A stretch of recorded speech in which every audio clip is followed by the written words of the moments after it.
അവർ അച്ഛനോട് പറഞ്ഞു, അച്ഛാ PTA മീറ്റിങ്ങിന് വരണ്ട, ഞങ്ങൾ എന്തെങ്കിലും പറഞ്ഞോളാം കാരണമെന്ന് പറഞ്ഞു. അങ്ങനെ അച്ഛൻ പറഞ്ഞു, ഓ ശരി എന്നാ ഞാൻ വരുന്നില്ലെന്ന് പറഞ്ഞു. അച്ഛന് ഉള്ളിൽ നല്ല വിഷമം ഉണ്ടായിരുന്നു. കാരണം ഇത്രയും കഷ്ടപ്പെട്ട് വളർത്തിയിട്ടും അച്ഛൻ അവർക്കൊരു കുറച്ചിലായത് ആ അച്ഛന് സഹിക്കാവുന്നതിലും അപ്പുറമായിരുന്നു. അങ്ങനെ കുട്ടികൾ സ്കൂളിലേക്ക് പോയി. അദ്ദേഹം കച്ചവടത്തിനായിട്ട് ഇറങ്ങി. തേങ്ങയും കരിക്കും എല്ലാമായിട്ട് കച്ചവടത്തിന് ഇറങ്ങി. പിന്നെ അന്ന് വൈകിട്ട് കുട്ടികൾ സ്കൂളിൽ നിന്ന് വന്നു. അവരവരുടേതായിട്ടുള്ള കാര്യങ്ങൾ ചെയ്തു. അതിനിടയ്ക്ക് അച്ഛൻ അവർക്ക് ചായ, സ്നാക്സും കാര്യങ്ങളും എല്ലാം കൊണ്ട് കൊടുത്തു. അവരുടെ തുണിയെല്ലാം കഴുകിയിട്ടതെല്ലാം മടക്കി വെച്ചു കൊടുത്തു. പിന്നെ അവർക്ക് എന്തെങ്കിലും വേണോന്നൊക്കെ ഇടയ്ക്കിടയ്ക്ക് അദ്ദേഹം ചോദിക്കുന്നുണ്ടായിരുന്നു. ചോദിക്കുന്നുണ്ടെങ്കിൽ അദ്ദേഹത്തിന്റെ മനസ്സിൽ കുട്ടികളുടെ ഭാഗത്തുനിന്നുണ്ടായ സമീപനം ഇടയ്ക്കിടയ്ക്ക് അദ്ദേഹത്തിന്റെ മനസ്സിൽ ഇങ്ങനെ ഓർമ്മപ്പെടുത്തിക്കൊണ്ടിരുന്നു. ആരുമില്ലാത്തവനായി മാറുമോ, ഇത്രയും നാളും കഷ്ടപ്പെട്ടത് വെറുതെ ആവുമോ എന്നൊക്കെ ഒരു തോന്നൽ അദ്ദേഹത്തിന് ഇടയ്ക്കിടയ്ക്ക് ഉണ്ടാവുന്നുണ്ടായിരുന്നു. അങ്ങനെ കാലങ്ങൾ മുമ്പോട്ട് പോയി. കുട്ടികളൊക്കെ വളർന്ന് വലിയ ക്ലാസ്സുകളിലായി.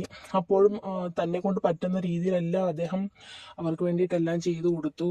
അവർക്ക് ക്ലാസ്സിൽ ഏതെങ്കിലും സബ്ജക്റ്റിൽ പുറകോട്ടാണെന്ന് മനസ്സിലാക്കി ആ സബ്ജക്റ്റിനെല്ലാം ട്യൂഷൻ വിട്ടു. കുട്ടികൾ രണ്ടുപേരും നന്നായിട്ട് പഠിക്കുമായിരുന്നു. നല്ല മിടുക്കൻ കുട്ടികളായിരുന്നു. അങ്ങനെ അവർ ഓരോ ക്ലാസ്സിലും നല്ല രീതിയിൽ തന്നെ മാർക്കോടുകൂടി പഠിച്ച് പാസ്സായി. അതിലിരിക്കെ കുട്ടികൾക്ക് അമ്മയെ കാണണം എന്നുള്ളൊരാഗ്രഹം അച്ഛനോട് പറഞ്ഞു. അപ്പോൾ അച്ഛൻ എതിർപ്പൊന്നും പറഞ്ഞില്ല. നിങ്ങളുടെ ആഗ്രഹം നിങ്ങൾക്ക് കാണണമെന്നുണ്ടെങ്കിൽ നിങ്ങൾ പോയി കണ്ടോളൂ, അച്ഛൻ വരുന്നില്ല എന്ന് പറഞ്ഞു. അങ്ങനെ കുട്ടികൾ അവരോടൊക്കെ ചോദിച്ച് അമ്മയെ കണ്ടുപിടിച്ച്. പക്ഷെ അമ്മയ്ക്ക് വലിയ താല്പര്യമൊന്നുമില്ലായിരുന്നു മക്കളെ കാണാനായിട്ട്. അവർക്ക് വേറെ വിവാഹത്തിൽ കുട്ടികളുണ്ടായിരുന്നു. അപ്പോൾ ഇവർ ചെന്നതൊന്നും അവർക്ക് ഇഷ്ടപ്പെട്ടില്ല. അപ്പോൾ അതിന് ശേഷം കുട്ടികൾ പിന്നെ അമ്മയെ കാണണമെന്നും പറഞ്ഞിട്ടില്ല. കാരണം അമ്മയ്ക്ക് അവരെ വേണ്ട എന്ന് മനസ്സിലായിരുന്നു. പിന്നെ പഠിത്തത്തിൽ അവരെ അതൊന്നും ബാധിച്ചതില്ല. കാരണം അച്ഛൻ ഒരു കുറവുകളും വരുത്താതെ അവർ രണ്ടുപേരെയും നോക്കുന്നുണ്ടായിരുന്നു. പിന്നെ വലിയ വലിയ ക്ലാസ്സുകളെല്ലാം പാസ്സായി.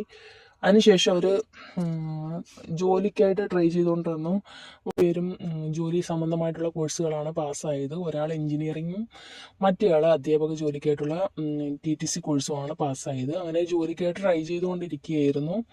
അങ്ങനെ രണ്ടു പേർക്കും അധികം താമസിയാതെ തന്നെ ജോലി കിട്ടുകയും ചെയ്തു. ജോലി കിട്ടിയതിന് ശേഷം അവർ ജോലിക്ക് പോകുന്ന സൗകര്യത്തിനായിട്ട് ജോലി കിട്ടിയ സ്ഥാപനത്തിന്റെ അടുത്ത് തന്നെയായിരുന്നു താമസിച്ചിരുന്നത്. വീട്ടിൽ നിന്ന് അവർക്ക് രണ്ടുപേർക്കും മാറി നിൽക്കേണ്ടി വന്നു. അങ്ങനെ അവരവരുടെ ജോലിയും കാര്യങ്ങളും ഒക്കെ ആയിട്ട് മുന്നോട്ട് പോകവേ ബാലന് സുഖമില്ലാതെന്ന് വെച്ച് കഴിഞ്ഞാൽ അദ്ദേഹത്തിന് ഓൾറെഡി ഷുഗറും BP കൊളസ്ട്രോളും ഒക്കെ ഉണ്ട്.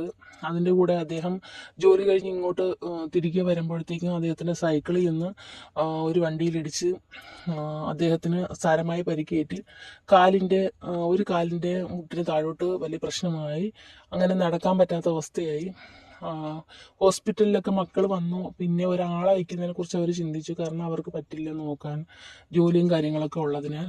അങ്ങനെ ഇരിക്കെ അവർ ഒരാളെ കണ്ടുപിടിച്ച് കൊടുത്തു. അതിനുശേഷം രണ്ടുപേരും അവിടുന്ന് സ്ഥലം വിട്ടു. ആ ആളിന് വേണ്ടുന്ന സാലറിയും കാര്യങ്ങളൊക്കെ അവർ മാസം അയച്ചു കൊടുത്തു. കാരണം അവർക്ക് നോക്കാൻ ബുദ്ധിമുട്ടും. പിന്നെ വേറൊരു കാര്യം എന്ന് വെച്ചാൽ അവർക്ക് നാണക്കേടും ആയിരുന്നു ഈ പിതാവ്. അങ്ങനെ അദ്ദേഹം ഹോസ്പിറ്റലിൽ നിന്ന് ഡിസ്ചാർജ് ആയി വീട്ടിൽ വന്നതിന് ശേഷം അദ്ദേഹത്തിന് നടക്കുന്നതിന് നല്ല ബുദ്ധിമുട്ടുണ്ടായിരുന്നു. കാരണം കാലിന് എത്രത്തോളം പ്രശ്നം ഉണ്ടായിരുന്നു. കാലിൽ കമ്പി ഇട്ടേക്കാണ്. നടക്കാൻ നല്ല പ്രശ്നമാണ്. അത് കണക്ക് വേദനയുണ്ട്. പിന്നെ അദ്ദേഹത്തിന്റെ എല്ലാ കാര്യങ്ങളും കുഴപ്പത്തിലായി. ആഹാരം, അങ്ങനെ കാരണം എല്ലാ കാര്യത്തിനും ഒരാളെ ആശ്രയിക്കേണ്ടി വന്ന ഒരു അവസ്ഥ അദ്ദേഹത്തിന് ഓർക്കാൻ കൂടി വയ്യായിരുന്നു. കാരണം അത്രയും നല്ല രീതിയിൽ ആക്റ്റീവായിട്ട് നടന്ന ഒരാൾ പെട്ടെന്ന് ആ ഒരവസ്ഥയിലായപ്പോഴത്തേക്കും അയാൾക്കത് മാനസികമായിട്ട് ഉൾക്കൊള്ളാൻ പറ്റുന്നില്ലായിരുന്നു. പക്ഷേ അതിനെയൊക്കെ മറികടക്കണം എന്നുള്ള അദ്ദേഹത്തിൻ്റെ വാശി കൊണ്ട് തന്നെ അദ്ദേഹം സ്വയം ശ്രമിച്ചുകൊണ്ടേയിരുന്നു. പക്ഷേ വിപരീതമായിരുന്നു ഫലം. കൂടുതൽ വൈകായികയിലേക്ക് പോവുകയാണ് ഉണ്ടായിരുന്നത്. പിന്നെ നിർത്തിയിരുന്ന ആള് അദ്ദേഹത്തിന് വേണ്ടുന്ന കാര്യങ്ങളൊക്കെ ചെയ്തു കൊടുക്കുന്നുണ്ടായിരുന്നു. പക്ഷേ അദ്ദേഹത്തിന് അത് മായിട്ട് പൊരുത്തപ്പെട്ടു പോകാൻ വലിയ ബുദ്ധിമുട്ടായിരുന്നു. അങ്ങനെ ദിവസങ്ങൾ കടന്നുപോയി. മക്കളുടെ ഫോൺ കോളൊക്കെ ആദ്യമൊക്കെ വരുമായിരുന്നു, എങ്ങനെയുണ്ടെന്നൊക്കെ ചോദിച്ച്. പിന്നീട് അതും ഇല്ലാതായി. അദ്ദേഹത്തിന് ഓരോ ദിവസവും കഴിയുന്തോറും മാനസികമായിട്ടുള്ള വിഷമം കൂടി വന്ന് താങ്ങാൻ പറ്റുന്നില്ലായിരുന്നു. കാരണം കാര്യങ്ങളും പഠിത്തത്തിനായാലും അവരുടെ എല്ലാ കാര്യങ്ങളും A to Z അദ്ദേഹം ഒരു അമ്മയ്ക്കും അച്ഛനും തുല്യമായിട്ടായിരുന്നു എല്ലാം ചെയ്തത്. പക്ഷേ അവസാനം മക്കൾക്ക് തന്നെ വേണ്ടാതായോ എന്ന് അദ്ദേഹം ഇങ്ങനെ ആലോചിക്കുന്നുണ്ടായിരുന്നു. ഇടയ്ക്കിടയ്ക്ക് അങ്ങോട്ട് വിളിക്കുമ്പോഴെല്ലാം അച്ഛ ഇപ്പം ജോലിയിലാണ്, തിരക്കിലാണ്, പിന്നെ വിളിക്കാമെന്ന് പറഞ്ഞ് അവർ കട്ട് ചെയ്യും. ഇതെല്ലാം കൂടി ആയപ്പോഴത്തേക്കും അദ്ദേഹം മാനസികമായിട്ട് മൊത്തത്തിൽ തളർന്നു എന്ന് വേണമെങ്കിൽ പറയാം. കാരണം ഓൾറെഡി അവർക്ക് ബന്ധുക്കൾ ആരും തന്നെ ഉണ്ടായിരുന്നില്ല. അമ്മയുടെ ഭാഗത്തുനിന്ന്, കുട്ടികളുടെ അമ്മയുടെ ഭാഗത്തുനിന്ന് പിന്നെ ആരും അങ്ങോട്ട് വന്നിട്ടില്ല. അപ്പോൾ എല്ലാ തരത്തിലും അദ്ദേഹം ഒറ്റപ്പെട്ടാണ് ഈ കുട്ടികളെ വളർത്തിയെടുത്തതും പഠിപ്പിച്ചതും എല്ലാ കാര്യങ്ങളും ചെയ്തതും ഒക്കെ. ഇപ്പോൾ തനിക്ക് ആരുമില്ല, ഒറ്റപ്പെട്ട് ജോലിക്കായിട്ട് നിൽക്കുന്ന ഒരാൾ മാത്രമുണ്ട് എല്ലാ കാര്യത്തിനും സഹായിക്കാൻ. ആ ആളിനോട് കൂടുതൽ അടുപ്പത്തിന് അദ്ദേഹം പോയിരുന്നില്ല. പിന്നെ എല്ലാ കാര്യങ്ങളും അദ്ദേഹം ചെയ്തു കൊടുക്കുന്നുണ്ട്. പക്ഷെ എങ്കിലും ഒരു ഒറ്റപ്പെടൽ അദ്ദേഹത്തിന്റെ മനസ്സിനെയും ശരീരത്തിനെയും ബാധിച്ചു. കൂടുതൽ കൂടുതൽ വീക്കായിക്കൊണ്ടേയിരുന്നു. പിന്നെ ആഹാരം കഴിക്കാതെയായി, വീണ്ടും ഹോസ്പിറ്റലിലായി. മക്കൾ വിളിച്ച് അദ്ദേഹത്തിനോട് ദേഷ്യപ്പെട്ടു. അച്ഛനെന്താ ഞങ്ങളെ മനഃപൂർവ്വം ബുദ്ധിമുട്ടിക്കാനായിട്ട് തുനിഞ്ഞു നിൽക്കുകയാണോ? ഹോസ്പിറ്റലിൽ കിടന്ന് ഞങ്ങൾ തിരിഞ്ഞു നോക്കത്തില്ല, ഞങ്ങൾക്ക് അതിനുള്ള സമയവുമില്ല, അതുകൊണ്ട് വല്ലതും സമയത്ത് കഴിച്ചിട്ട് നല്ലോണം ഇരിക്കാൻ നോക്ക് എന്നൊക്കെ പറഞ്ഞ് കൂടുതൽ വഴക്കും കാര്യങ്ങളും ഒക്കെ കൊടുത്തു. ഈ സ്നേഹത്തോടെയുള്ള സംസാരം അല്ലാതെ സംസാരം മക്കളുടെ ഭാഗത്തു നിന്നും കുറെ കാലം കൊണ്ടേ അദ്ദേഹത്തിന് കിട്ടുന്നുണ്ടായിരുന്നില്ല. എല്ലാ കാര്യത്തിനും മക്കൾക്ക് അദ്ദേഹത്തിനോട് ഭയങ്കര കടുത്ത ദേഷ്യമാണ്. എന്താണ് ഈ ദേഷ്യത്തിനുള്ള കാരണമെന്ന് എത്ര ആലോചിച്ചിട്ടും അദ്ദേഹത്തിന് പിടികിട്ടുന്നുണ്ടായിരുന്നില്ല. താൻ എന്തെങ്കിലും വളർത്തിയതിൽ താൻ എന്തെങ്കിലും കുറവ് വരുത്തിയോ എന്നൊക്കെ അദ്ദേഹം ഇങ്ങനെ വെറുതെ ഇരിക്കുമ്പോൾ ആലോചിക്കാറുണ്ട്. പിന്നെ മക്കൾക്ക് എന്താണ് തന്നോട് ഇത്രയും വിരോധം വരാൻ അല്ലെങ്കിൽ ദേഷ്യം വരാൻ കാരണം എന്നൊക്കെ അദ്ദേഹം ചിന്തിക്കാറുണ്ടായിരുന്നു. അങ്ങനെ ഇരിക്കെ അദ്ദേഹത്തിന് നോക്കിയിരുന്ന ജോലിക്കാരന് ജോലി വിടേണ്ട വന്നു. കാരണം അദ്ദേഹത്തിന് വീട്ടിൽ വേറൊരു പ്രശ്നം കൊണ്ട് അദ്ദേഹം ഈ ബാലന് നോക്കുന്ന ജോലി ഉപേക്ഷിച്ചു. പിന്നെ പറയണ്ടല്ലോ, ബാലൻ തീർത്തും ഒറ്റപ്പെട്ടു. മക്കള് വിളിക്കുമ്പോഴൊക്കെ മക്കള് തിരക്കിലാണെന്ന് പറയും. പിന്നെ അയൽക്കാരായിരുന്നു അദ്ദേഹത്തിന്റെ കാര്യങ്ങളൊക്കെ നോക്കിയിരുന്നത്.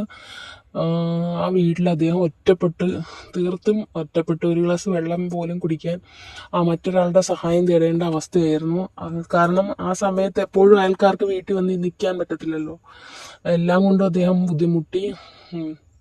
അയൽക്കാർ തന്നെ മക്കളെ വിളിച്ചിട്ട് പറഞ്ഞു, അച്ഛന് ഇതേണക്ക് ഒട്ടും വയ്യാത്ത അവസ്ഥയിലാണ്, പിന്നെ നിങ്ങൾ വന്ന് എന്താണെന്ന് വെച്ചാൽ ചെയ്യണം, അച്ഛനെ നോക്കണം, അത് ഞങ്ങൾക്ക് സമയമില്ല, നിങ്ങളൊക്കെ അയൽപ്പക്കത്തുണ്ടല്ലോ, നിങ്ങളൊക്കെ നോക്കൂ എന്ന് പറഞ്ഞു. അങ്ങനെ അയൽക്കാർക്ക് പക്ഷേ എപ്പോഴും നോക്കുന്നതിന് ബുദ്ധിമുട്ടും കാര്യങ്ങളും ഉള്ളതുകൊണ്ട് അവര് അവിടുത്തെ തന്നെ പഞ്ചായത്തിലും എല്ലാം അറിയിച്ച് അങ്ങനെ അദ്ദേഹത്തിനെ വൃദ്ധമന്ദിരത്തിൽ ഏറ്റെടുത്തു. മക്കൾക്ക് പക്ഷേ അതിലൊന്നും ഒരു പ്രശ്നവും ഉണ്ടായിരുന്നില്ല. അത് കുഴപ്പമില്ല, ഏറ്റെടുത്തു എന്നുള്ള മട്ട, ആരെങ്കിലും നോക്കിയാൽ മതി എന്നുള്ള മട്ടായിരുന്നു. അങ്ങനെ അവിടെ ഏറ്റെടുത്തു. പക്ഷേ അവിടെ ചെന്നപ്പോഴത്തേക്കും ഇവിടുന്ന് കൊണ്ടുപോയപ്പോഴത്തേക്ക് അദ്ദേഹത്തിന്റെ അവസ്ഥ വളരെ മോശമായിരുന്നു. അവർ തന്നെ ഹോസ്പിറ്റലിൽ കൊണ്ടുപോയി അവർ നല്ല രീതിയിലാക്കി അദ്ദേഹത്തിനെ എടുത്തു. അപ്പോൾ ആ അവസ്ഥയിൽ അദ്ദേഹം അവിടെ വൃദ്ധസ്ഥാനത്തിൽ നിൽക്കുകയാണ്. ആ അവസ്ഥയിൽ നിൽക്കുമ്പോഴാണ് അദ്ദേഹം ഈ സ്വപ്നത്തിലേക്ക് പോകുന്നത്. തൻ്റെ ജീവിതത്തിൽ ഉടനീളം ബാല്യം മുതൽ ഈ നിമിഷം വരെ തൻ്റെ ജീവിതത്തിൽ താൻ അനുഭവിച്ചതും കടന്നു വന്നതുമായിട്ടുള്ള ഒരു കാരണം, താൻ അനുഭവിച്ചതും കടന്നു വന്നതുമായിട്ടുള്ള ഓരോ കാര്യങ്ങളിലൂടെ അദ്ദേഹത്തിൻ്റെ മനസ്സ് കടന്നു പൊയ്ക്കൊണ്ടേയിരിക്കുന്നതായിരുന്നു. അപ്പോൾ തുടർന്നുള്ള അദ്ദേഹത്തിന്റെ ജീവിതത്തിൽ നല്ല നന്മകൾ മാത്രം ഉണ്ടാവട്ടെ എന്ന് മാത്രം നമുക്ക് പ്രാർത്ഥിക്കാം. അപ്പോൾ നമ്മളെ കഷ്ടപ്പെട്ട് വളർത്തുന്ന നമ്മുടെ മാതാപിതാക്കളെ നമ്മൾ നന്നായിട്ട് തന്നെ നോക്കണം. കാരണം അവരില്ല എങ്കിൽ നമ്മുടെ ജീവിതം എങ്ങും എത്തുകയില്ല. അവർ അത്രത്തോളം കഷ്ടപ്പെട്ടാണ് ഓരോ കാര്യങ്ങളും അവർ ചെയ്തു തരുന്നത്.